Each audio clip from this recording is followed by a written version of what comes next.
நீங்க பாத்தீங்களே ஷார்ட்ல ஃபுல்லா முங்கு நீச்சல் அடிச்சிட்டு இருக்கேன், அண்டர் வாட்டர்ல போயிட்டு இருக்கேன். கடல்ல ஒர்க் பண்ணோம், பட் சேஃபா தான் பண்ணோம். நாங்க வந்து அவ்வளோ டீப்பாவோ இல்ல அதுக்குள்ள போல, நாங்க ஒரு கெனால்ல ஷூட் பண்ணோம். இப்ப பாருங்க ராசா ராசா எப்பவுமே தெறிக்க விட்டுட்டு இருக்கு.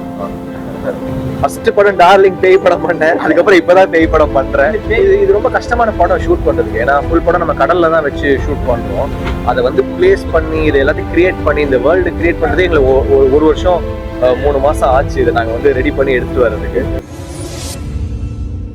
ரொம்ப சந்தோஷமா இருந்தது. எல்லாரோட ரெஸ்பான்ஸும் அப்ரிஷியேட் பண்ணாங்க பயங்கரமா. இந்த ஒரு ஹாலிவுட்டிஷான ஒரு அட்டெம்ப்ட், அந்த ஸ்லாங்கு, இவங்களோட ஹார்ட் ஒர்க்கு, டேரக்டரோட ஹார்ட் ஒர்க் எல்லாமே பயங்கரமா அப்ரிஷியேட் பண்றாங்க.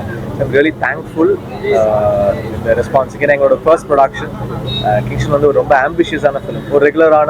ஒரு ரெகுலர் கமர்ஷியல் ஸ்க்ரீன் பிளே உள்ள ஃபிலிம் கிடையாது. It's something very different. So ஒரு இங்கிலீஷ் படம் மாதிரி ஒரு ட்ரையல் பண்ணியிருந்தோம். And I'm very happy that they have received it so well, and I'm thankful. And Deputy Kamal direct பண்ணிருக்காரு.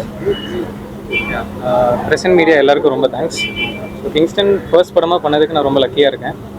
எல்லாரோட ஃபீட்பேக்கும் ரொம்ப பாசிட்டிவாக இருக்குது. படத்துக்குள்ளே போக கொஞ்சம் டைம் ஆனாலும் செகண்ட் ஆஃப் எக்ஸ்பீரியன்ஸ் எல்லாருக்கும் நல்ல ஒர்க் ஆயிருக்கு. I'm very thankful for it. இந்த மாதிரி ஒரு வாய்ப்பு கொடுத்த ஜிவி சாருக்கும் ஜி ஸ்டுடியோஸ்க்கும் ரொம்ப நன்றி. தேட்டருக்கு வந்து இந்த தேட்ரிக்கல் எக்ஸ்பீரியன்ஸாக எல்லோரும் பார்த்து என்ஜாய் பண்ணணும்னு நான் நம்புகிறேன். தேங்க்யூ. ப்ரெஸ் அண்ட் மீடியா எல்லாருக்கும் தேங்க்ஸ். எல்லாரும் பாசிட்டிவான ஃபீட்பேக் கொடுத்தீங்க.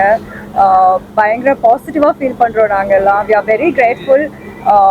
கண்டிப்பாக இது வந்து தியேட்டரில் பார்க்கக்கூடிய படம். நீங்கள் தியேட்டரில் போய் பாருங்கள், அதோட எக்ஸ்பீரியன்ஸே வேறு மாதிரி இருக்கும். And yeah, we are very grateful for the positive feedback. Thank you. ஏன்னா ஒரு பெரிய எஃபர்ட் பண்ணியிருந்தோம். அந்த எஃபர்ட் போட்டது வந்து அது எல்லாரும் மென்ஷன் பண்ணுறாங்க. பெரிய எஃபர்ட், பெரிய ஹார்ட் ஒர்க்கு, பெரிய ஒர்க் அப்படின்னு ப்ரெஸ் வந்து தட்டி கொடுக்கும்போது ரொம்ப சந்தோஷமா இருக்கு. ஃபர்ஸ்ட் படம் டார்லிங் பேய் படம் பண்ணேன், அதுக்கப்புறம் இப்பதான் பேய் படம் பண்றேன். பேய் உங்களுக்கு நிறைய கை நினைக்கிறேன். இதுவும் நல்லா இருக்கு. தேங்க்யூ. எப்படி அந்த இது ரொம்ப கஷ்டமான படம் ஷூட் பண்றதுக்கு. ஏன்னா ஃபுல் படம் நம்ம கடல்ல தான் வச்சு ஷூட் பண்றோம். அதை வந்து பிளேஸ் பண்ணி இது எல்லாத்தையும் கிரியேட் பண்ணி இந்த வேர்ல்டு கிரியேட் பண்றதே எங்களுக்கு ஒரு வருஷம் 3 மாசம் ஆச்சு. இதை நாங்கள் வந்து ரெடி பண்ணி எடுத்துட்டு வர்றதுக்கு. ஸோ எல்லாருடைய ஹார்ட் ஒர்க்கும் அது கடைசியில் தெரியுது ஸ்க்ரீன்லன்ற போது சந்தோஷம். இது வேற கோல்டு, இது ட்ரெஷர், இது இன்னும் பயங்கர கோல்டு ஜாஸ்தியா இருக்கும். இது அட்வென்ச்சர் ஃபிலிம். இது இல்லை கிங்ஸ்டன் 2 தான் ரெடி பண்ணுறோம்.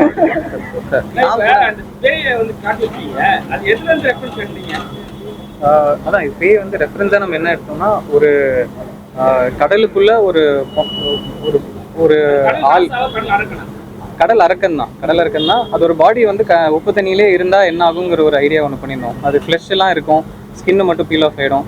ஸோ ஹாஃப் ராட்டனாக இருக்கணுங்கிற ஒரு ஐடியா இருந்துச்சு. ஸோ அதுலேருந்து எடுத்து சின்ன படத்தோட எலிமெண்ட்ஸ்லாம் ஆட் பண்ணியிருக்கோம். படத்தில் பார்த்தீங்கன்னா கடல் அட்டைன்னு ஒரு விஷயத்தை இன்ட்ரடியூஸ் பண்ணியிருக்கோம்.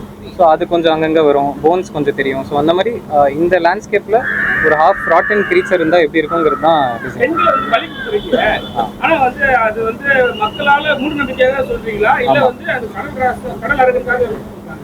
அதான் அது மூட நம்பிக்கை தான் அதோட பேஸு. அது சொல்ல வந்த கருத்தும் என்னன்னா, நம்ம சொசைட்டியாவும் தப்புன்னு தான் சொல்லுவோம். ஆமாம், சொசைட்டியாவும் நம்ம வந்து ஏதாவது ஒரு பிரச்சனையாச்சுன்னா முதல்ல அந்த பெண் சமூகத்தை ஈஸியாக அட்டாக் பண்ணிடுறோம், இல்லை அவங்கள ரிஸ்ட்ரிக்ட் பண்ணிடுறோங்கிறது தான் இந்த லேயரில் மீன் பண்ண ட்ரை பண்ணுறது. நம்ம ஊருக்கு ஏதோ பிரச்சனை அப்படின்னா கூட சம்மந்தமே இல்லாமல் இப்படி ஒரு விஷயத்த பண்ணுறாங்க. அது ஒரு மூட நம்பிக்கை வரும். ஒரு கிராமத்தில் ஒரு 40 வருஷமாக ஒரு பிரச்சனை இருக்குது அப்படின்னா அதை சரி பண்ணுறதுக்கு அவங்க என்னென்ன பண்ண முடியுமோ பண்ணுவாங்க. அதில் இது மூட நம்பிக்கையில் இது ஒன்று, அது தப்புன்னு தான் நம்ம சொல்கிறோம்.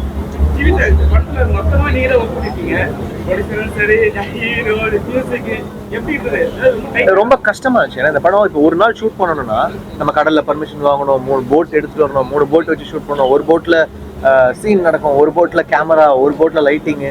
இதை நம்ம வந்து ஒருங்கிணைச்சு ஷூட் பண்றதே கஷ்டமா இருக்கும். அதுக்கப்புறம் ஒரு போட்டு அந்த அந்த அந்த லான்ச் செட்டே கிரியேட் பண்ணுவோம் ஹைட்ராலிக்ஸ் வச்சு. அதுக்கு வந்து ஒரு பெரிய ஃப்ளோர் தேவைப்பட்டது. அது மாதிரி ஃபுல்லாவே வி நீடட் ஒரு பெரிய சோர்ஸ் தேவைப்பட்டது, ஒரு பெரிய உழைப்பு தேவைப்பட்டது. எல்லாருமே ரொம்ப ஹார்ட் ஒர்க் போட்டு உழைச்சிருக்காங்க. எல்லாருமே ஸ்டண்ட் மாஸ்டர், கேமராமேன், ஆர்டிஸ்ட். ஸ்டார்டிங்ல வந்து சொல்லியிருக்கீங்க படிச்சு முன்னேறிக்கலாம், படிக்காம நீ முன்னேறிக்கலாம், படிச்சு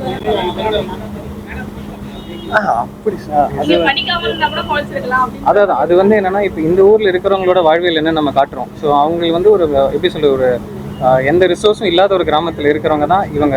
ஸோ அவங்களுக்கு அவங்களால படிக்கவும் முடியல, படிக்காமல் ஒரு கஷ்டப்பட்ட லைஃப்பில் தான் இருக்காங்க. அவங்களுக்கு அந்த பையனை பார்க்கும்போது அவங்க மென்டாலிட்டியில் அப்படி அவனை சொல்லுவாங்க, படிச்சிருந்தா கூட படிக்கலனா கூட எங்களை மாதிரி நீ ஏதோ பண்ணியிருப்ப, படித்ததுனால நிறைய கேள்வி கேட்பான் பாரு. அப்படிதான் நம்ம வந்து அதை கருத்தாக சொல்ல. ஆமாம், அந்த ஊரில் இருக்கிறவங்களுக்கு அதுதான் ரெஸ்ட்ரிக்ஷன். அவங்க வந்து ப்ராப்பரான எஜுகேஷன் கிடச்சி வேறு வேலைக்கு போய் அப்படி போகல. அந்த மீனவ கிராமத்தில் அவங்க ஒடுக்கப்பட்டு அங்கே மாட்டிக்கிட்டு இருக்காங்க. அதை அந்த லைஃப்பை ரிஃப்ளெக்ட் பண்ணுறதுக்கு இந்த மாதிரி டைலாக்ஸ் தேவைப்பட்டுச்சு. அது அந்த பர்டிகுலர் கேரக்டருக்கு தான் நம்ம காட்டியிருப்போம். அவன் ஸ்டார்டிங்லேருந்தே கொஞ்சம் பயம் ஜாஸ்தியாக இருக்கிற கேரக்டராக இருக்கும். இவங்க இது இப்போ சாதாரணமாக மீன் பிடிக்க போகிறது வேறு. இப்போ நம்ம பார்த்தீங்கன்னா ஃபர்ஸ்ட் ஹாஃபில் மீன் பிடிக்கிற ஃபர்ஸ்ட் ஹாஃபில் இவங்க அந்த ஸ்மகிள் பண்ணுற எபிசோட்ஸ் இருக்கும். அதில் வந்து இந்த மாதிரி எந்த காட்சியும் இருக்காது. செகண்ட் ஹாஃப்ல இவங்க போகிறதே உள்ளே போனால் எவனும் உயிரோடு திருப்பி வந்ததில்லைங்கிற மாதிரியான கடலுக்குள்ளே போகிறாங்க. ஸோ போகும்போதே அந்த பயம், இது ஒரு ஃபேண்டசி. அது இப்போ நஜம் கடல் மீன் பிடிக்க நார்மலாக அவங்க போகல, ஒரு அமானுஷ்யமான கடலில் இது வரைக்கும் போய் எவனும் உயிரோட வராத கடலில் போகிறான்.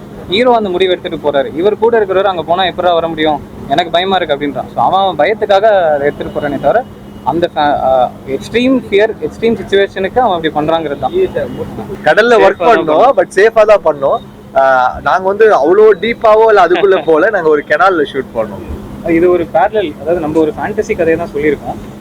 ஆனால் இதில் நம்ம என்ன சொல்ல வரோம்னா, ஒரு மீனவ கம்யூனிட்டியில் அவங்க நார்மலாக மீன் பிடிச்சிட்டு போயிட்டு வர அந்த ஜேர்னியே அவ்வளோ பெரிய அட்வென்ச்சர். ஆக்சுவலாக நம்ம வந்து அதுக்கு மேலே அந்த கடலில் போய் இருந்தால் எப்படின்னு நம்ம ஒரு ஐடியா பண்ணியிருக்கோமே தவிர, அவங்களோட டே டு டே லைஃப்பில் இருக்கிற அட்வென்ச்சர் தான் நம்மளுக்கு ஃபேசினேஷனாக இருக்குது. அதே மாதிரி இந்த கடல் எட்டுங்கிற மேட்ரு இதெல்லாமே நம்மளுக்கு புதுசாக இருக்குது, பட் அவங்களோட வாழ்வியலில் ஒன்றா இருக்கிற விஷயம். ஸோ அதை வெளில எக்ஸ்போஸ் பண்ணி ஒரு படமாக பண்ணுறது தான் இதோட ஐடியா. நீச்சல் தெரியுமா? அங்க வந்து கண்டிப்பா நீ தான் பாத்தீங்களே ஷார்ட்ல ஃபுல்லா முங்கு நீச்சல் அடிச்சிட்டு இருக்காரு, அண்டர் வாட்டர்ல போயிட்டு இருக்காரு. நீச்சல் தெரியும்.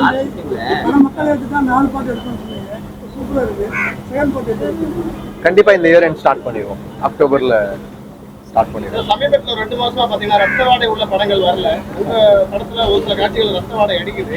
அது ஒரு பீரியட் சீக்வன்ஸ். அது ஏன்னா அந்த ஏன் இப்படி ஒரு பிளாஷ்பேக், ஏன் இந்த கடலுக்கு இப்படி ஆச்சுன்னும் போது ஒரு ரொம்ப ஸ்ட்ராங்கான ஒரு பிளாஷ்பேக் தேவைப்பட்டது. அது வந்து அந்த ஒரு கேங்ஸ்டர் ஏரியா வந்து சொல்லியிருக்கோம். ஆனா மெயின் பிளட் ஷெட் வந்து கிடையாது. அது வந்து இந்த பிளாஷ்பேக்ல வர ஒரு போர்ஷன் அப்படி இருக்கும். இல்ல அதான் என்னன்னா கிரீடுங்கிறது தான் சார். பேய் எப்படி வேணா கொலை பண்ணும் சார். நீங்க நமக்கு எப்படி தெரியும் பேய் எப்படி கொலை பண்ணுன்னு? டெய்லி பேய் கூட வாழ்ற மாதிரி சொல்றீங்க சார். வாழ்ந்துட்டு தான் இருக்காங்க. நீங்களும் மேம் ஹீரோயினும் சேர்ந்து அந்த பாட்லாம் பயங்கர எதிர்பார்ப்பு அதிகமா இருக்கு. அந்த அளவுக்கு இந்த படம் ராசா ராசா வந்து ஆல்ரெடி தெரிக்க விட்டுட்டு இருக்கு. ஆல்ரெடி டாப்ல இருக்குது, நம்பர் 3 நம்பர் 2ல இருக்குது. அந்த பழைய சாங் வேற லெவல்ல இருந்தது. இல்ல இப்ப பாருங்க ராசா ராசா எஃப்எம் தெரிக்க விட்டுட்டு இருக்கு.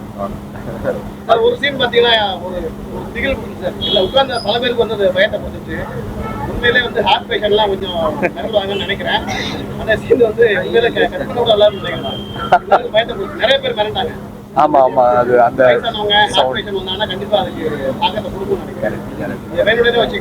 சார் பயமுறுத்துறதுக்கு ஒரு பேய் படத்துல டிஃபரெண்டா இந்த மாதிரி சீக்வென்சஸ் இருக்கும். ஓகே ஓகே, இதுக்கு எனக்கு பதிலே இல்லையே. செகண்ட் மூவி ஜிவி சார் கூட தான் பேசுங்க, அதை பத்தி சொல்லுங்க. நல்லா இருக்கு. நீங்க தான் ஒரு क्वेश्चन கேட்கவே மாட்டீங்க என்கிட்ட. நிறைய இருக்கு.